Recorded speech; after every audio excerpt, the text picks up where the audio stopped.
What do I do with my leftover pulled pork? I make pulled pork egg rolls. Start with your egg roll wrap. Add the pork.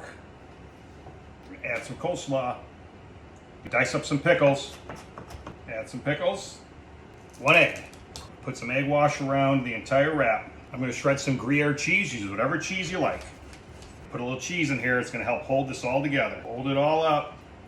Tuck the sides in.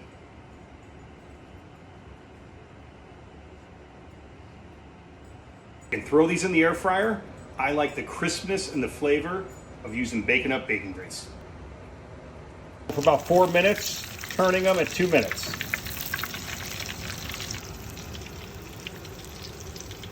Pulled pork egg rolls, ice cold IPA, doesn't get much better. Dip in your favorite barbecue sauce. Are you kidding me?